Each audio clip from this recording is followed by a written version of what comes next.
बिस्मिल्लाहिर्रहमानिर्रहीम। अस्सलाम वालेकुम। दुनिया में जो इस खातून ने कर दिया है इसराइल के प्रेसिडेंट के साथ, आप सोचे पूरे वर्ल्ड में 205 ममालिक में कोई नहीं कर सकता। असल में एक डिस्कशन के लिए ये इसराइल का प्रेसिडेंट पहुंचा लंदन में और उसने ज़रा तारुफ जो करवाया, इसके तोते उड़ गए। कहती है कि मेरे साथ हैं इसराइल के प्रेसिडेंट जिनका अभी 3 साल का टेन्योर बाकी है। मैं आपको बता देना चाहती हूँ इनके टेन्योर के अंदर जो कुछ हुआ है, ये 2021 से प्रेसिडेंट हैं और इस शख्स के सदारत में आते ही 60,000 से ज्यादा फलस्तीनियों को मार दिया गया है, आम फलस्तीनी जो थे, और इनमें एक बहुत बड़ी तादाद बच्चों की है और इनको इसराइल की मिलिट्री ने मारा है। और ये ज़हन में रखिएगा, ये बच्चों की तादाद है, लिहाजा अब इंटरनेशनल यूनाइटेड नेशन ने कंफर्म किया है कि इसराइल की वजह से गजा में लोग भूख से मर रहे हैं। डेली, वेस्ट बैंक समेत हर जगह इसराइल ने बदतरीन दहशतगर्दी की हुई है।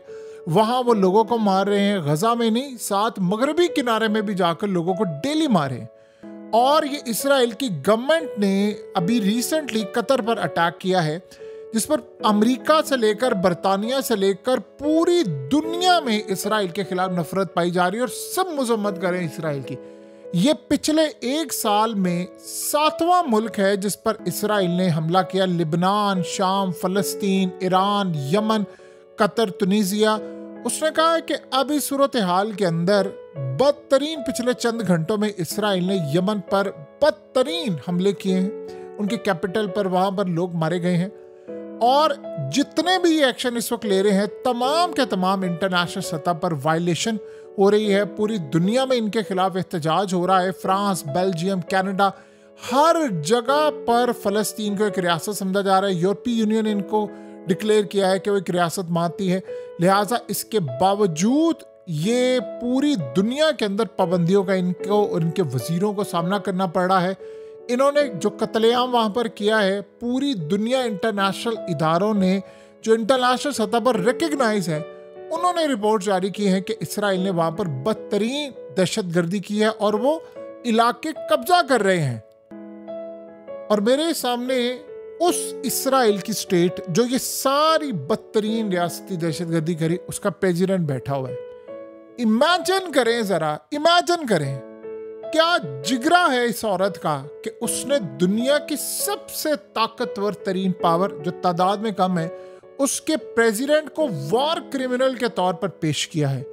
इमेजिन करें जरा, इस औरत के सामने अगर नेतन्याहू होता तो वो उसको उड़ा कर रख देती। और उसने जो फैक्ट्स बोले हैं, आप सोचे, इसराइल का प्रेसिडेंट, उसकी शक्ल देखने वाली थी कि मेरे साथ हुआ क्या। कहता है उसके पास जवाब ही नहीं था, जवाब भी नहीं था, जवाब नहीं था, ना राइट था।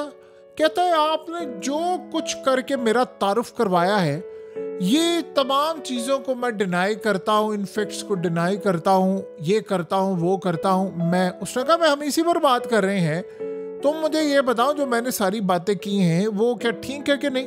उसके बाद वो पूरी डिस्कशन के ऊपर जस्टिफाई ही नहीं कर पाया कि हमने इतने बच्चे क्यों मारे। बस एक ही उसके पास आर्गुमेंट था, हमारे पास 7 अक्टूबर हुआ है, हमास ने ये किया है, हमने उनको मारना चाहा। उसने कहा बच्चे मारे हैं तुम लोगों ने बस्तियां उजाड़ी हैं। आप इमेजिन करें, इसका उसके पास कत्तन कोई जवाब नहीं था, मासवाए इसके कि इन लोगों ने अपनी नस्लों को हमारे खिलाफ इस्तेमाल किया है। और वो कहते रही बार बार। इसका ये मतलब है कि आप लोगों की एक लड़ाई है, आप वहाँ पर बिल्डिंग्स तबाह कर दें, चीज़ें तबाह कर दें, भूख से आपने उनको मारा हुआ है। और इंटरनेशनल इदारे कह रहे हैं कि आप वहाँ पर खुराक नहीं जाने दे रहे, हमारे खिलाफ प्रोपेगेंडा हो रहा है, हम तो जाने दे रहे। यानी कोई जवाब उसके पास नहीं था। और ये दुनिया में इस औरत ने रातों रात जो फेम हासिल किया, आप उसका तसव्वुर नहीं कर सकते। इतनी बेइज्जती हुई है इस प्रेसिडेंट की, शायद इससे ज्यादा बदतरीन तारुफ कोई और हो नहीं सकता। देखिए, एक बात आपको मानना पड़ेगी, इसराइल ने अमेरिका के खिलाफ वो काम कर दिया है जो काम तारीख में कोई भी नहीं कर पाया था। आज अमेरिका की जो साख है वो इतनी बुरी तरह मुतासिर हो रही है कि जो अमेरिका ने डूबना था आज से 30-40 साल बाद, वो अमेरिका अब डूबने वाला है। उसकी रीज़न ये है कि इस वक्त अरब ममालिक, ख़ास तौर पर कतर, फैसला लेने के लिए जा रहा है। कतर के प्राइम मिनिस्टर की मीटिंग है डोनाल्ड ट्रंप से। उस मीटिंग के बाद एक चीज तो तय हो गई है कि सारे मिडिल ईस्ट में ये फाइनल होने जा रहा है, और कतर के प्राइम मिनिस्टर ने मुंह पर डोनाल्ड ट्रंप को बेइज्जत करके ये सारी बात कहनी है कि आप फेल हो गए हैं, या तो आप हमें गारंटी दे दें कि आप इसराइल के तैयारे F-35 गिरा देंगे, या फिर आप हमसे हाथ धो बैठेंगे। यानी कतर से उनको निकाल दिया गया तो पूरे मिडिल ईस्ट से निकाल दिया जाएगा, फिर सारे निकाल देंगे। उधर आप अंदाजा करें कि इस वक्त मिस्र ने अपने तमाम तैयारों को हाई अलर्ट कर दिया है, डिप्लॉय कर दिए हैं अपने डिफेंस सिस्टम के। अटैक होने वाला है इसराइल का, और उधर तुर्की में भी अटैक होने वाला है। और दो चीजें आप ज़हन में रखिएगा, ना तुर्की की मदद किसी ने करनी है, ना मिस्र की करनी है, ना कतर की करनी है, और सारे अब टर्न करने के लिए जा रहे हैं चाइना के डिफेंस सिस्टम की जानिब। मजे की बात यह है कि रशिया और या किसी और मुल्क से आप जो डिफेंस सिस्टम लेंगे वो इमीडिएटली तो आपको मिल नहीं सकते, और इस सूरत हाल के अंदर सारे जाएंगे चाइना के पास। चाइना के पास असल में जो डिफेंस सिस्टम है, चाइना ने किया क्या है आपको पता है? मैन्युफैक्चरिंग के अंदर चाइना का कोई सानी नहीं है। ये इनके प्रेसिडेंट की जो बेइज्जती की है उसके बाद इसराइल के साथ ये हाल होगा। अमेरिका तबाह होगा क्योंकि दुनिया में अब उसकी कोई साख बाकी नहीं है। यानी आप यहाँ से अंदाज़ा लगा लें कि इस वक्त सारा मामला ये हुआ है कि अमेरिका इस सारी सूरत हाल में सिर्फ ये देख रहा है कि मेरे साथ हुआ क्या है और मुझे अब सारे छोड़कर कैसे जा रहे। चाइना ने किया क्या है कि उनके पास जो डिफेंस सिस्टम होते हैं उन्होंने उस डिफेंस सिस्टम को ऑलरेडी एक्सपोर्ट वर्जन तैयार करके रखे हैं। ये मज़े की बात है, कुछ उन्होंने बनाने हैं, चाइना के पास मैन्युफैक्चरिंग के लिए हर तरह की यूनिट तैयार है। अब कोई भी मुल्क अगर कहता है, कोई भी मुल्क कि जी हमें चाहिए, तो चाइना उसको डिफेंस सिस्टम दे देगा। ये सूरत हाल अमेरिका के लिए बड़ी खतरनाक है। कतर के पास इतना पैसा है, इतना पैसा है कि वो चाइना को कहता है तो चाइना उसको तमाम चीज़ें प्रोवाइड करता है। आपको पता है चाइना ये अपॉर्चुनिटी नहीं छोड़ेगा। इसराइल अमेरिका के बिना ठहर नहीं सकता। अमेरिका अगर मिडिल ईस्ट से फारिग हो गया ना तो ये जो इस वक्त दहशतगर्दी कर रहा है ये नहीं कर पाएगा। उसकी रीज़न ये है कि अमेरिका में लेट से अगर कतर का जाना बहुत बड़ा अमेरिका के लिए झटका है, बहुत बड़ा। ये फैसला होगा अगले चंद दिनों में।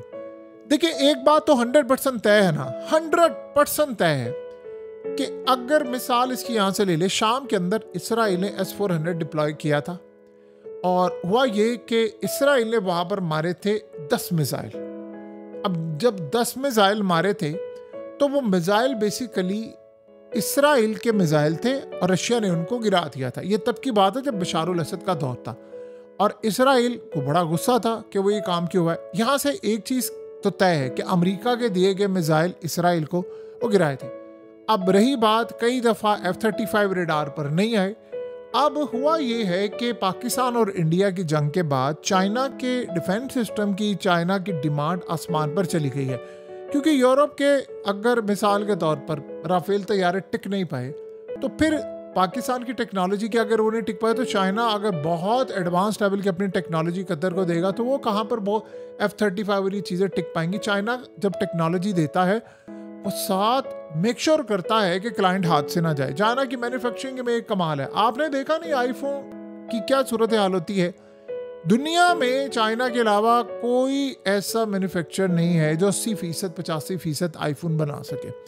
और चाइना ने जब इन्होंने कहा कि हमें टैरिफ लगाना है तो चाइना ने क्या कहा, उन्होंने कहा लगा दो, हमें क्या परवाह है, आपने हमसे नहीं बनवाना, कहीं से बनवा लो, जाओ आज़ाद हो। वो बनवा ही नहीं सके।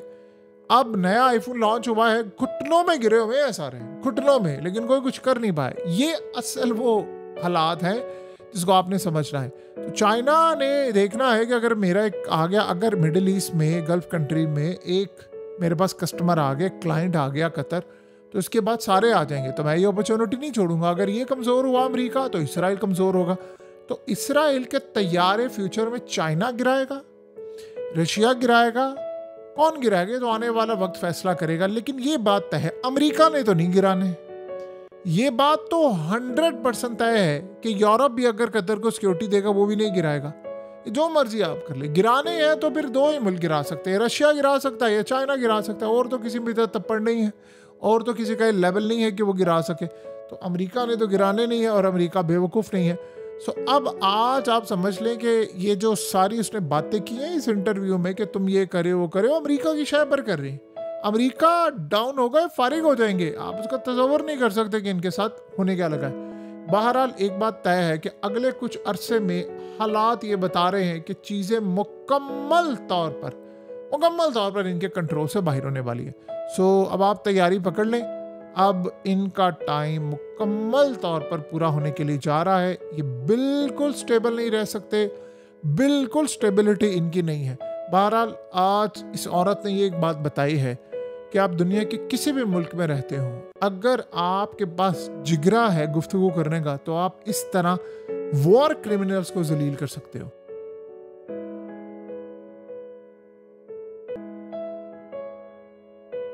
हकीकत टीवी को सब्सक्राइब करना मत भूलें, वीडियो को लाइक करें, शेयर करें और कमेंट सेक्शन में अपनी राय का इजहार जरूर करें।